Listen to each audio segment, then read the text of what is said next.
हरिः ॐ आनन्दं प्रशान्तिजीवन दर्शनम् नमो नारायण नारायणम्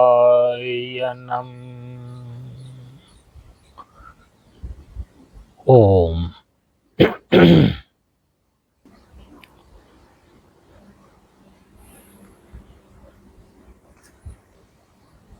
पिछले वीडियो में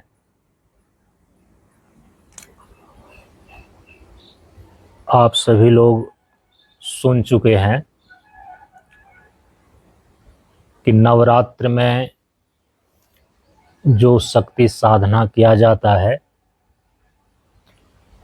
उस शक्ति साधना का आध्यात्मिक स्वरूप है कुंडलिनी योग की साधना। हमारे शरीर में जो चक्र स्थित हैं मुख्य रूप से 8 चक्र हैं और ये सभी चक्र शक्ति केंद्र के रूप में हैं। इसीलिए शक्ति साधना के द्वारा शक्ति जागरण का आध्यात्मिक स्तर पर अभिप्राय होता है अपने शरीर के भीतर चक्र का जागरण करना। कुंडलिनी योग साधना के अंतर्भूत मुख्य रूप से अपने शरीर के अंदर शक्ति केंद्र के रूप में जो चक्र हैं उसी को सक्रिय करने की साधना की जाती है। नवरात्र में जो शक्ति साधना का स्वरूप है, कुंडलिनी योग साधना की जो क्रिया है, पिछली कड़ी में यह बता करके आए हैं कि नवरात्र में प्रथम 3 रात्रि में मुख्य रूप से मूलाधार चक्र जागरण का अभ्यास किया जाता है और नवरात्र की जो द्वितीय 3 रात्रियां हैं उसमें मुख्य रूप से मणिपुर चक्र अथवा अनाहत चक्र जागरण का अभ्यास किया जाता है और नवरात्र में जो अंतिम तृतीय 3 रात्रि है इसमें शरीर के सबसे ऊपर जो 3 चक्र हैं और उन 3 चक्रों में जो सबसे पहला चक्र है आज्ञा चक्र, तो नवरात्र के अंतिम तृतीय 3 रात्रियों में मुख्य रूप से आज्ञा चक्र के जागरण का अभ्यास किया जाता है।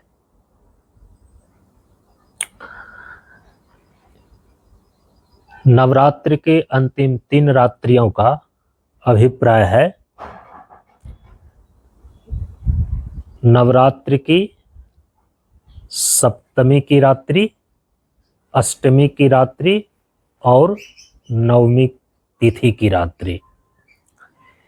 नवरात्र के अंतिम इन 3 रात्रियों में मुख्य रूप से आज्ञा चक्र जागरण का अभ्यास किया जाता है। मूलाधार चक्र जागरण का अभ्यास उसमें क्या क्या करते हैं, मणिपुर चक्र जागरण के अभ्यास में क्या क्या करते हैं, ये हम पहले बता चुके हैं। नवरात्र के अंतिम 3 रात्रियों में जिसमें मुख्य रूप से आज्ञा चक्र जागरण का अभ्यास किया जाता है, आज हम इसके विषय में बताने जा रहे हैं। आज्ञा चक्र को सक्रिय करने वाले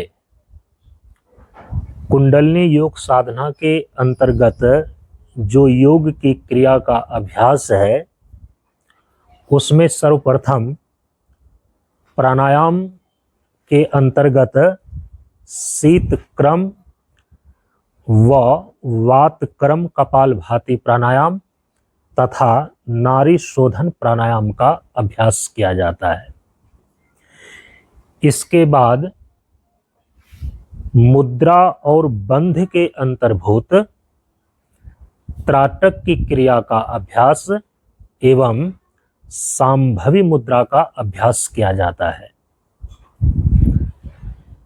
तत्पश्चात धारणा और ध्यान के अंतर्भूत आज्ञा चक्र के क्षेत्रम अर्थात भ्रूमध्य के प्रति सजगता का अभ्यास और आज्ञा चक्र की आकृति का मानस दर्शन करने का अभ्यास किया जाता है। फिर इसके बाद मूल बंध सहित भ्रूमध्य में प्रकाश बिंदु का अनुभव और आज्ञा चक्र की ध्वनि का अंतिम में नादानुसंधान का अभ्यास किया जाता है। ये सारे अभ्यास पहले बता चुके हैं। इसे YouTube पर शांतानंद मिशन प्रशांत योग आश्रम चैनल पर आप इसको देख कर सकते हैं और लाभ उठा सकते हैं। अभी हम आपको बताने जा रहे हैं और करके दिखाने जा रहे हैं कि चौथे नंबर पर जो आज्ञा चक्र को उद्दीप्त करने वाले मुख्य आसन के अभ्यास हैं, उसके बारे में। आज्ञा चक्र को प्रभावित और उद्दीप्त करने वाले मुख्य आसन समूहों में, जिसमें सबसे पहले सरल आसन अर्थात 6 अंगों के पवन मुक्तासन में मुख्य रूप से भ्रूमध्य का गत्यात्मक आसन अर्थात आंख के पवन मुक्तासन का चारों चरणों का अभ्यास इसमें करते हैं। भ्रूमध्य का गत्यात्मक आसन अर्थात आंख के पवन मुक्तासन का जो चारों चरण है, जिसको अभी हम आपको करके दिखाएंगे, इसमें सबसे पहला चरण है दृष्टि को ऊपर नीचे करना।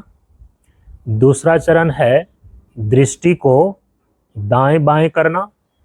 तीसरा चरण है दृष्टि को गोलाई में परिधिवत घुमाना। और चौथा चरण है पामिंग की क्रिया अर्थात आंख बंद करके काली काली चीज़ों का अपने भीतर अनुभव करना। ये आंख के पवन मुक्तासन के 4 चरण हैं। इसी को भ्रूमध्य का गत्यात्मक आसन बोलते हैं। तो सरल आसन के अंतर्गत आज्ञा चक्र को उद्दीप्त करने के लिए इस आसन का अभ्यास किया जाता है। कठिन आसन के अभ्यास में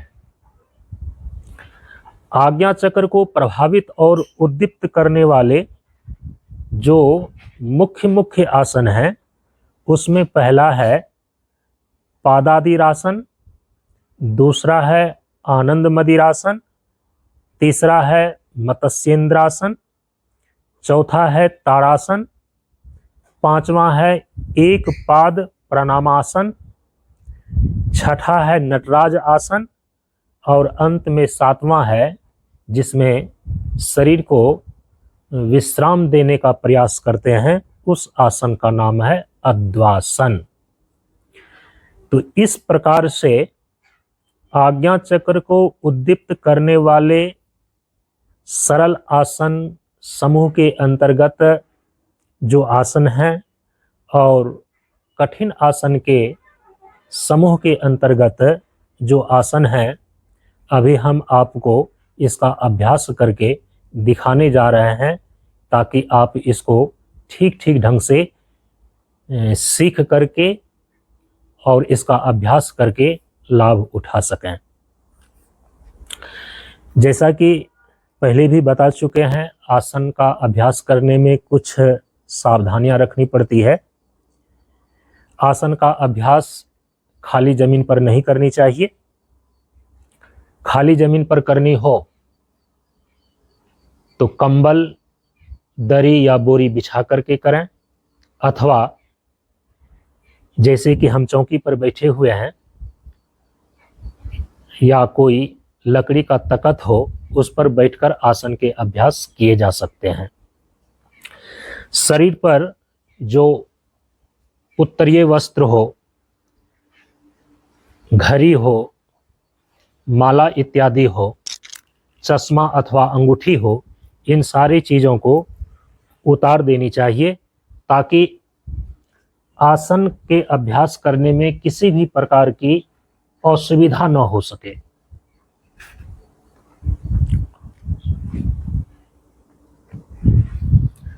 अब आसन का अभ्यास करने में प्रवेश करने के लिए आसन के योग्य अपने वस्त्र को ठीक कर लें।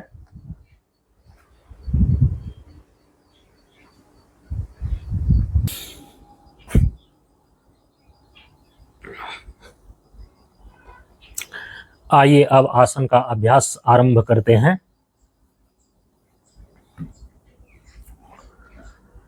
आज्ञा चक्र को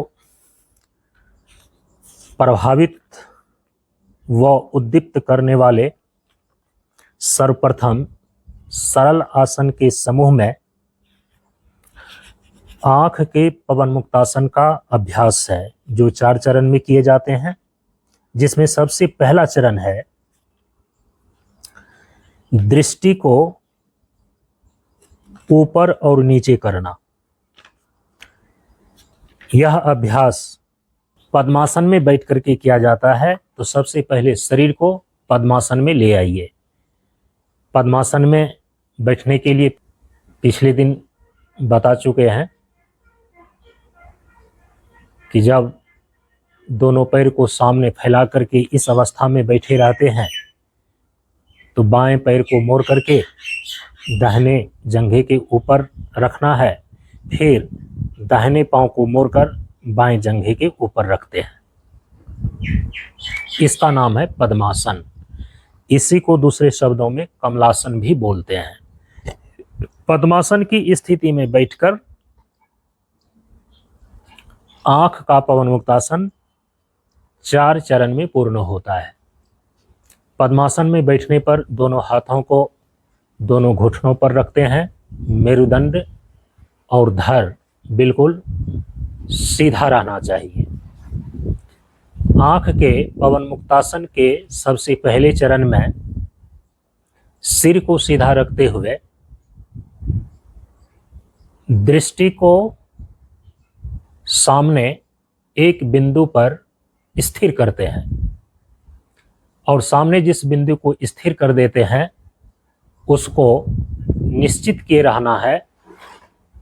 जब जब दृष्टि सामने आएगी तो उसी निश्चित बिंदु पर दृष्टि को केंद्रित करना है। तो सबसे पहले सामने एक बिंदु को निश्चित कर लें और वहां पर आंख को खोलकर अपने दोनों दृष्टि को केंद्रित करें। इसके बाद गिनती के साथ दृष्टि की स्थिति बदलती जाएगी। अभी सामने एक बिंदु पर दृष्टि है। गिनती 1 के साथ दृष्टि को नीचे झुकाकर नासिका का जो अग्रभाग है वहां पर केंद्रित करें। दृष्टि को नीचे करने पर जो सबसे नीचे का बिंदु निश्चित होता है वह नासिकाग्र है। 1 की गिनती में अपनी दृष्टि को नासिकाग्र पर रखें। 2 दृष्टि को सामने के बिंदु पर रखें। 3 अब दृष्टि को ऊपर करके भ्रूमध्य में जोड़ दें। दोनों भौं के बीच की जगह को भ्रूमध्य कहते हैं। और जब दृष्टि ऊपर करते हैं तो दोनों दृष्टि को इसी भ्रूमध्य में केंद्रित करने का प्रयास करते हैं। दृष्टि गिनती के साथ जहां पर केंद्रित होती है वहां पर कम से कम 3 सेकंड से लेकर 5 सेकंड तक स्थिर रहना चाहिए। इसके आगे 4 दृष्टि सामने होगी, 5 दृष्टि नीचे, 6 सामने, 7 दृष्टि ऊपर भ्रूमध्य में, 8 सामने, 9 नीचे नासिकाग्र, 10 सामने सामने वाला बिंदु पर, 11 ऊपर भ्रूमध्य,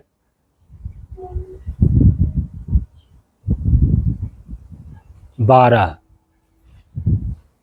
सामने। इस प्रकार से 12 की गिनती में, और यदि 11 की आवृत्ति में करनी हो तो 22 की गिनती तक पहुंचते हैं। इसको बोलते हैं आंख के पवनमुक्तासन का पहला चरण। दृष्टि को सामने के बिंदु से नीचे करना, फिर सामने करना, फिर इसके बाद ऊपर करना। इस प्रकार से दृष्टि की स्थिति गिनती के साथ बदलती जाती है, बदलते जाना चाहिए। अब आंख के पवनमुक्तासन का जो दूसरा चरण है वो है दृष्टि को सामने के बिंदु से पहले दाहिने की तरफ ले जाना, फिर सामने लाना, तत्पश्चात दृष्टि को बाईं तरफ ले जाना। दृष्टि सामने के बिंदु से दाहिनी तरफ और बाईं तरफ सुविधापूर्ण तरीके से जा सके, इसके लिए दोनों हाथों को दाएं और बाएं की तरफ सीधा फैला करके दोनों हाथ के अंगूठे को आसमान की ओर रखते हैं, शेष 4 अंगुलियों को बंद रखते हैं। इसके द्वारा दाहिने तरफ दाहिने हाथ के अंगूठे पर दृष्टि को केंद्रित करना और बाएं तरफ जाने पर बाएं हाथ के अंगूठे पर दृष्टि को केंद्रित करना सुविधापूर्ण होता है। दूसरे चरण को आरंभ करें। अपनी दृष्टि को सबसे पहले सामने के बिंदु पर केंद्रित रखते हुए अब गिनती प्रारंभ हो रही है। 1 दृष्टि को दाहिनी तरफ तिरछी करके दाहिने हाथ के अंगूठे के शीर्ष बिंदु पर केंद्रित करें। 2 सामने के बिंदु पर आइए। 3 दृष्टि को बाएं तरफ करके बाएं हाथ के अंगूठे के शीर्ष बिंदु को देखिए। 3 सामने के बिंदु पर आइए। 4 दाहिनी तरफ, 5 सामने के बिंदु पर, 6 बाईं तरफ, 7 सामने के बिंदु पर दृष्टि रखें, 8 दाईं तरफ दृष्टि को ले जाएं, 9 सामने के बिंदु पर आएं, 10 बाईं तरफ दृष्टि को ले जाएं, 11 सामने के बिंदु पर आएं, 12 दाहिनी तरफ जाएं, 13 सामने आ जाएं। इस प्रकार से दोनों हाथों को पूर्व अवस्था में ले आइए। आंख के पवनमुक्तासन का दूसरा चरण पूरा हो गया। आंख के पवनमुक्तासन का जो तीसरा चरण है वो है दृष्टि को परिधिवत गोलाई में घुमाना। अपने सामने दीवार पर एक गोलाकार आकृति अथवा परिधि की कल्पना कीजिए और उसी पर अपनी दृष्टि को धीरे धीरे घुमाने का प्रयास कीजिए। इस प्रकार से 1, 2, घड़ी की सुई की दिशा में पहले 3, धीरे धीरे 4, 5, 6, 7, 8, 9, 10, 11। अब उल्टी दिशा में, घड़ी की सुई के विपरीत दिशा में दृष्टि को घुमाना है। 11। सिर बिल्कुल स्थिर रहेगा, केवल दृष्टि को घुमाना है। निरंतर दृष्टि को घुमाते चलें। 10, 9, 8, 7, 6, 5, 4, 3, 2, 1। इस प्रकार से आँख के पवन मुक्तासन का यह तीसरा चरण दृष्टि को गोलाई में घुमाना होता है। अब चौथा चरण है, आँख के पलक पर हथेली को रखते हुए आँख को बंद करके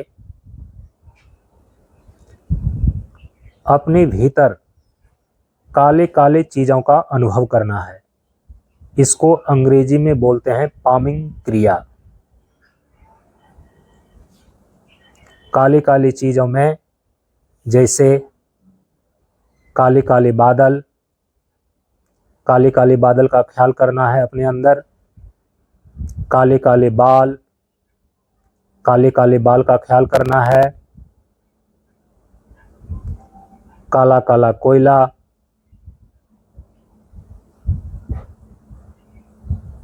काला काला कंबल, काला काला कौवा, काला काला ब्लैक बोर्ड,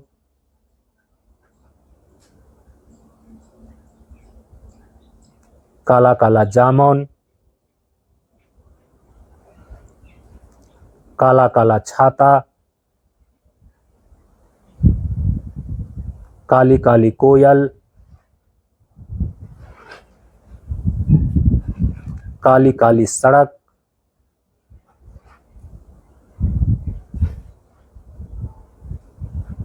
काली काली अंधेरी रात, काली काली कालिख, काली काली आंख की पुतली। इस प्रकार से 11 काली काली चीज़ों का अपने भीतर जब अनुभव करते हैं, इससे आँख की ज्योति ठीक रहती है। इस क्रिया को कर लेने के बाद तर्जनी अंगुल को अलग रखते हुए चुटकी से आँख के इर्द गिर्द के मांसपेशियों को प्यार से सहला देना चाहिए। इससे आँख के स्नायुमंडल को, मांसपेशियों को बड़ी राहत मिलती है। दोनों हाथ को पूर्व अवस्था में ले आएं। इस प्रकार से आँख के 4 चरणों में ये पवन मुक्तासन करने से दोनों आँख के बीच जो आज्ञा चक्र का क्षेत्रम भ्रूमध्य है, ये भ्रूमध्य का स्थान प्रभावित होता है। अब कठिन आसन के अंदर जो जो अभ्यास हैं हम उसको करने जा रहे हैं, जिसमें सबसे पहला है पादादिर आसन। और पादादिर आसन ये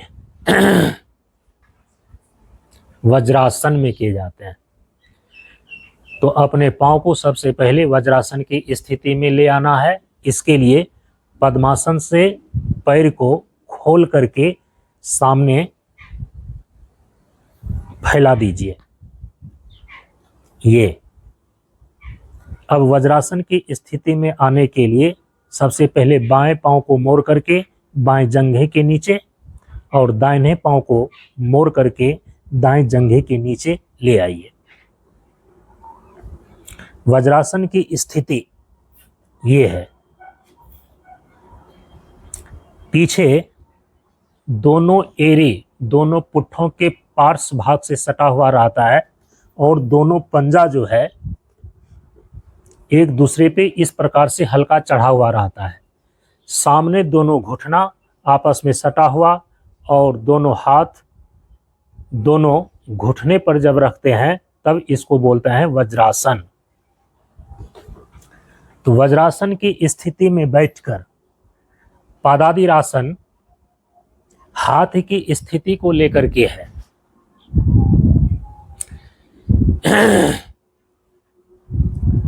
बहुत कम लोगों को यह जानकारी है स्वर विज्ञान के विषय में। ये आपके नासिका का जो बायां छिद्र है, इसके द्वारा जो श्वास का आना जाना होता है इसको बोलते हैं बायां स्वर, और दाहिने नासिका छिद्र के द्वारा जो श्वास का आना जाना होता है इसको बोलते हैं दायां स्वर। योग की भाषा में इसी को इंगला नारी और इस दाहिने तरफ को पिंगला नारी बोलते हैं। बाएं स्वर को इंगला नारी और दाएं स्वर को पिंगला नारी बोलते हैं। मस्तिष्क के दो गोलार्ध हैं, यही दोनों स्वर, यही दोनों नारियां आपके मस्तिष्क के दोनों गोलार्धों को क्रियान्वित करती है और संतुलित करती है। इसलिए जिनका स्वर संतुलित रहता है उनका मन और मस्तिष्क भी संतुलित ढंग से कार्य करता है।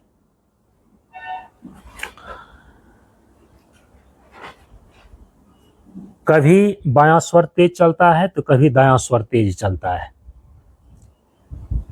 प्राकृतिक रूप से 2.25 घंटे के अंदर स्वर में परिवर्तन हो जाता है। यदि बायां स्वर तेज चल रहा होता है तो 2 घंटे के बाद स्वर बदल करके दाहिना तेज चलने लगता है। और योगियों ने अनुभव किया है कि जिस समय दोनों स्वर के चलने में समानता होती है तो समान स्वर के समय ही आपका मस्तिष्क सबसे ज़्यादा संतुलित होता है। मस्तिष्क के दोनों गोलार्ध सबसे ज़्यादा संतुलित रूप में होते हैं और यही ध्यान का सबसे उत्तम समय माना गया है। तो ध्यान का केंद्र जो आज्ञा चक्र है, इसको प्रभावित करने वाले आसन के समूह में इसलिए सबसे पहला आसन पादादिरासन रखा गया है। पादादिरासन में मुख्य रूप से दोनों हाथ की भूमिका है कि दोनों हाथ को कैंची नुमा बनाकर दोनों कांख के नीचे इस प्रकार से रखते हैं कि दोनों हाथ का अंगूठा बाहर की ओर और ऊपर की ओर रहे। और इस अवस्था में हाथ को रख करके जब दोनों कांख का दबाव हाथ की अंगुलियों पर बनाते हैं और कस करके इस प्रकार से दबाए रखते हैं तो इसको बोलते हैं पादादिरासन। ऐसा करने से क्या होता है कि आपका जो दायां और बायां दोनों स्वर में कोई भी अधिक तेज चल रहा हो, यदि इस प्रकार से आप 3 मिनट से लेकर के 5 मिनट तक पादादिरासन की अवस्था में रहें तो आप देखेंगे कि आपका दोनों स्वर धीरे धीरे समान चलने लगेगा। इस अवस्था में हाथ को रख करके आंख को धीरे धीरे बंद कर लेनी चाहिए और अपनी एकाग्रता को, अपनी सजगता को दोनों आंख के बीच भ्रूमध्य में केंद्रित किए रहना चाहिए।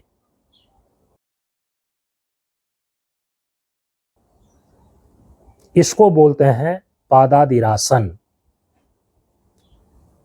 3 मिनट से लेकर 5 मिनट तक इस अवस्था में रहने पर आपके स्वर समान होने लगते हैं।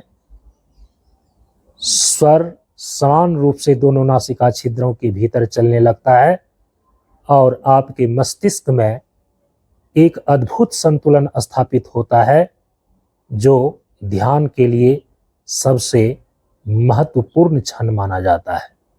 इसके बाद दोनों हाथों को पूर्व अवस्था में ले आते हैं वज्रासन की स्थिति में दोनों घुटनों पर।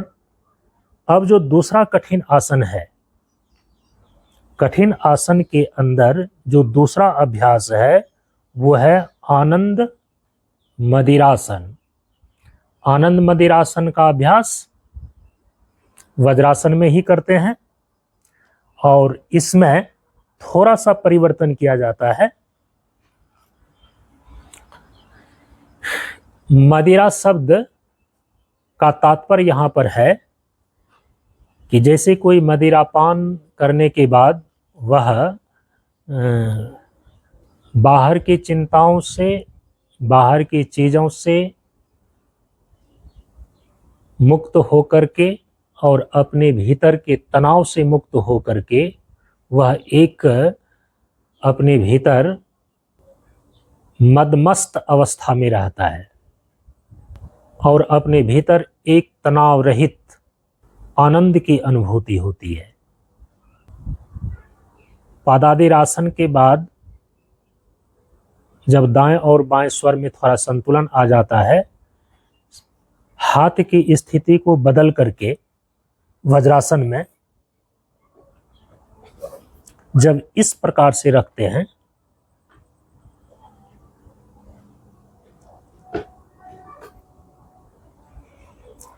दाहिने हाथ से दाहिने पैर की एड़ी और पंजे को इस प्रकार से पकड़े रहते हैं, बाएं हाथ से बाएं पैर की एड़ी और पंजे को इस प्रकार से पकड़ करके जब पूरे शरीर को बिल्कुल शांत और शिथिल छोड़ देते हैं, आंख को बंद करके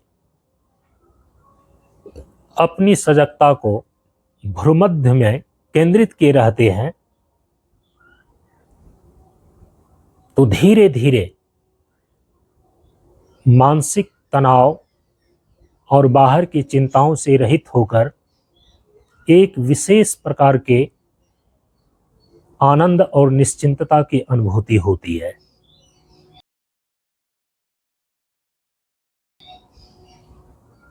इसको बोलते हैं आनंद मदिरासन।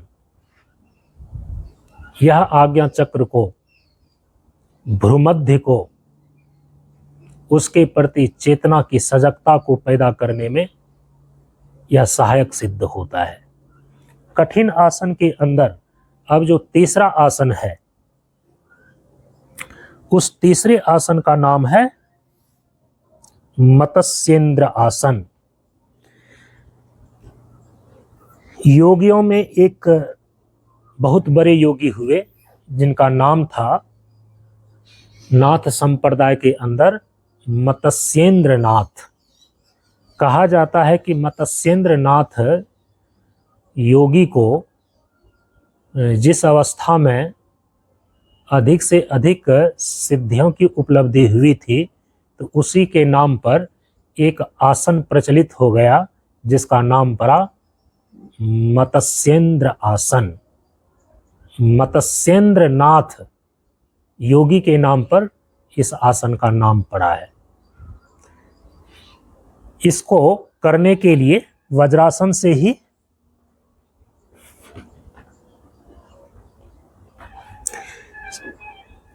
शरीर की अवस्थाओं में थोड़ा सा परिवर्तन करते हैं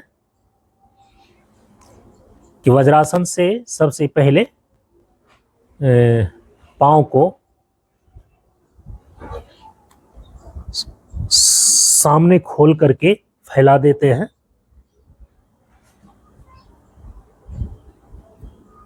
और फिर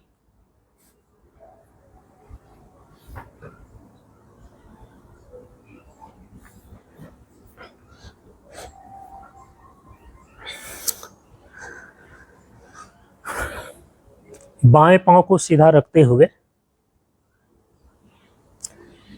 दाहिने पांव को मोड़ करके बाएं पांव के बाएं बगल में ले आते हैं। ये जो बायां हाथ है, दाहिना पांव को मोड़ने पर जो घुटना है सीधा, उसके दाहिने तरफ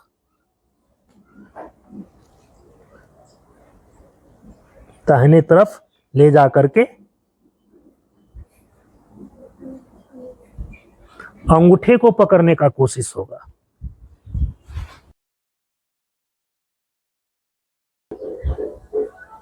फिर इसी को बदल करके कि दाहिने पांव को सामने फैला देते हैं, बाएं पांव को मोड़ करके दाहिने पांव के घुटने के दाहिने साइड दाएं बगल में ले आते हैं, इस प्रकार से। अब धड़ को बाएं की तरफ मोड़ करके दाहिने हाथ को बाएं घुटने के बाएं तरफ से दाएं पैर को पकड़ने की कोशिश करना है और बायां हाथ ऐसे घूम करके कमर के पीछे लगा हुआ रहेगा। थोड़ी देर के लिए अपनी सजगता को आज्ञा चक्र पर केंद्रित करके स्थिर रहना है, श्वास को संतुलित करना है और फिर सामान्य अवस्था में आ जाना है। ये मत्स्येंद्रासन कहलाता है। पूर्ण अवस्था तो तब मानी जाती है जब झुक करके पांव पकड़ा चला जाए। ये पूर्व अवस्था में आते हुए अब कठिन आसन के अंदर खड़े होकर के कुछ किए जाने वाले आसन हैं, जिसमें चौथे नंबर पर आसन है ताड़ासन। अब हम जो है ताड़ासन को करके दिखाने जा रहे हैं। इसके लिए खड़े हो जाएं, कपड़े को ठीक कर लें, दोनों पांव के बल पर शरीर का संतुलन बना करके खड़े हो जाएं। दोनों हाथ को सावधान की स्थिति में रखें। सावधान की स्थिति से दोनों हाथ को सामने से ऊपर ले जाते हुए सिर के ऊपर आसमान की ओर कर देते हैं। अब दोनों हाथ के सभी अंगुलियों को परस्पर इस प्रकार से फंसा करके हथेली को आसमान की ओर और दोनों हाथ की अंगुलियों का परस्पर गुथा हुआ स्थिति सिर पर रखते हैं। यह है ताड़ासन के आरंभ करने की अवस्था। अब श्वास को लंबा गहरा अंदर भरते हुए और पूरे शरीर को खींचते हुए पंजे के बल से ऊपर उठाते हैं। ऐसे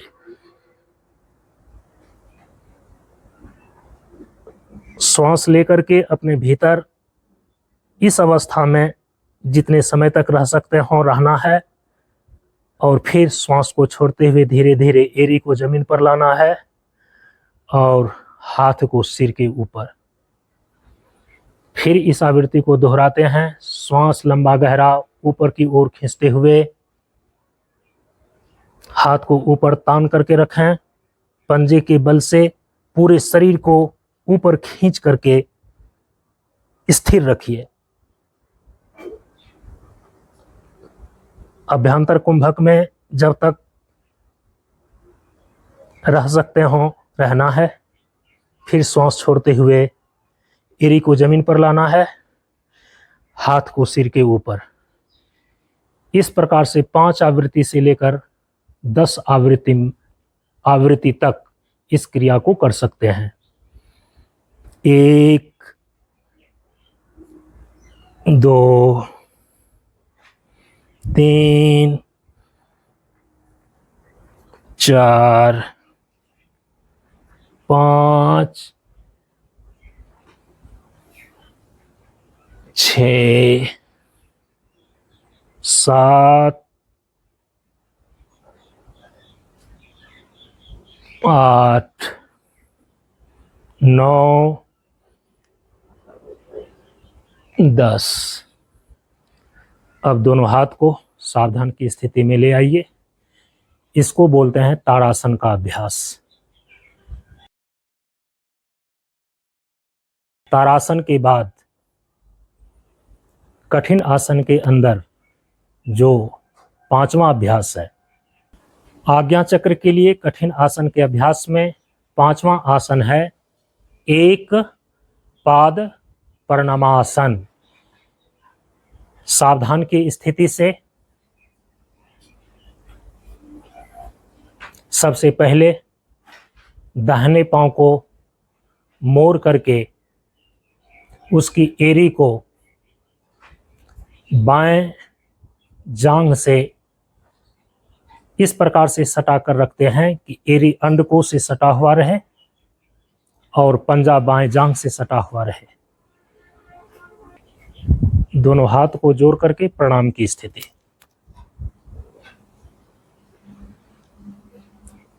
सजगता आज्ञा चक्र के प्रति केंद्रित होनी चाहिए।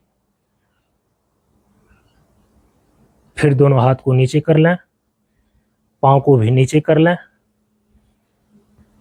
सावधान की स्थिति में आ जाएं।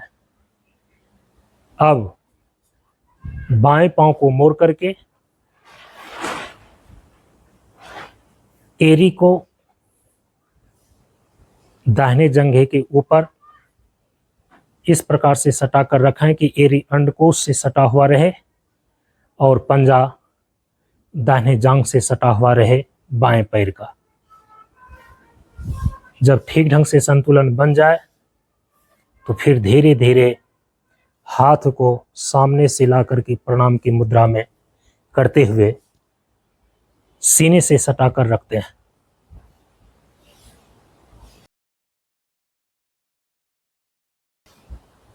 सजगता आज्ञा चक्र के प्रति भ्रूमध्य में केंद्रित होनी चाहिए।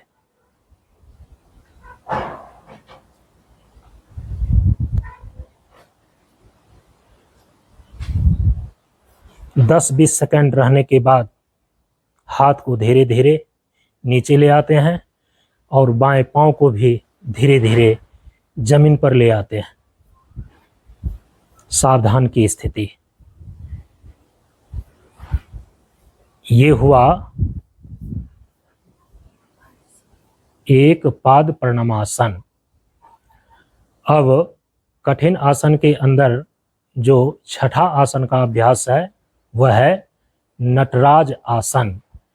नटराज आसन के लिए सावधान की स्थिति से सबसे पहले दाहिने पांव को मोड़ करके पीछे की ओर ले जाते हैं और दाहिने हाथ से टखने को पकड़ करके पीछे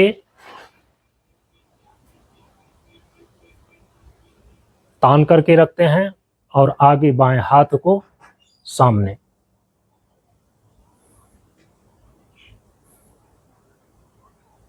ये है नटराज आसन।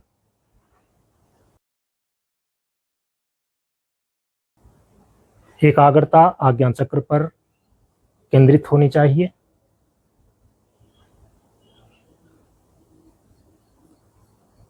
दस सेकंड रहने के पश्चात धीरे धीरे पांव को जमीन पर ले आना है। अब हो सके तो पांव को बदल करके दाहिने पांव के बल से खड़ा होकर के अब बाएं पांव को मोड़ करके पीछे की ओर ले जाइए और बाएं हाथ से टखने को पकड़ करके पीछे तान करके रखिए और आगे दाहिने हाथ को सामने फैला करके इस प्रकार से नटराज की मुद्रा में रहना है।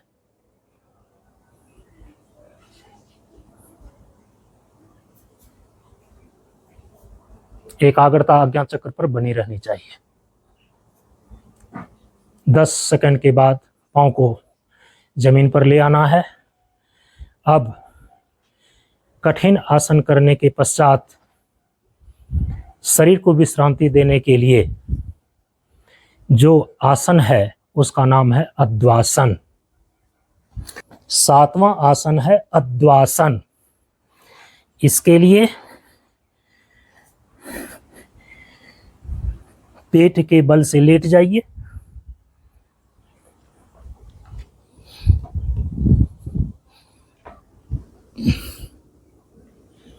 दोनों हाथों को सामने फैला दीजिए। सिर को जमीन से अपने ललाट को सटा दीजिए। पूरे शरीर को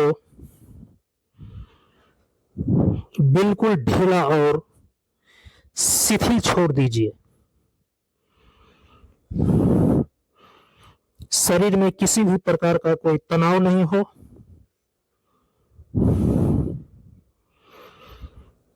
बिल्कुल विश्रांति का अनुभव करें।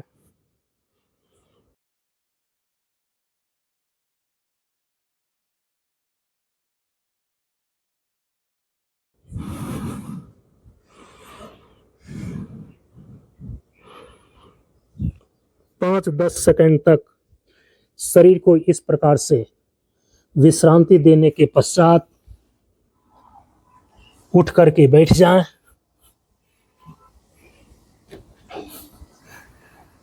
वज्रासन में अपने श्वास को संतुलित करें। भ्रूमध्य में अपनी सजगता को थोड़ी देर के लिए स्थापित करें और फिर इसके बाद दोनों हाथों को आपस में रगड़ते हुए बंद आंख के ऊपर रखिए।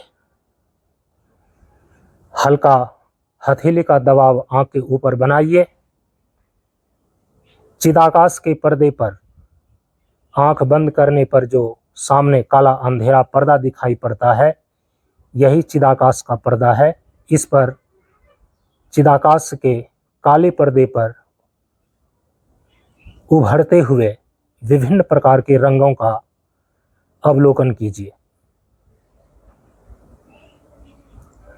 अब हथेली को सामने करके दृष्टि को खोलिए और सामान्य हो जाइए।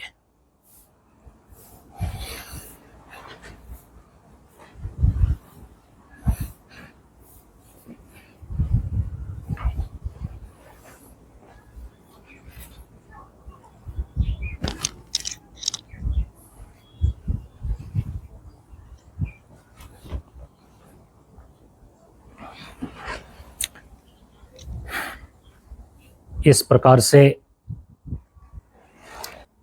अभी हमने आप सभी लोगों को आज्ञा चक्र को उद्दीप्त करने वाले जो मुख्य आसन के अभ्यास सरल आसन के अंतर्गत और कठिन आसन के अंतर्गत रखे गए हैं, अभ्यास किए जाते हैं, उसका अभ्यास करके मैंने आपको दिखाया। इसमें सबसे ज़्यादा कठिन आसन मत्स्येंद्र आसन है। धीरे धीरे अभ्यास करने पर इसको पूर्ण रूपेण ठीक ढंग से किया जा सकता है। प्रतिदिन सुबह में अथवा संध्या में खाली पेट रहने पर इन सारे अभ्यासों को सुगमतापूर्वक किया जा सकता है। स्नान करने के बाद यदि इस आसन का अभ्यास किया जाए तो इसका लाभ दोगुना बढ़ जाता है। अब यहीं पर इस विचार को, इस क्रिया के अभ्यास के बारे में विराम देते हैं। ओम पूर्णमदः पूर्णमिदं पूर्णात् पूर्णमुदच्यते पूर्णस्य पूर्णमादाय पूर्णमेवावशिष्यते। ओम शांति शांति शांति। हरि ओम। श्री गुरुभ्यो नमः। हरि ओम।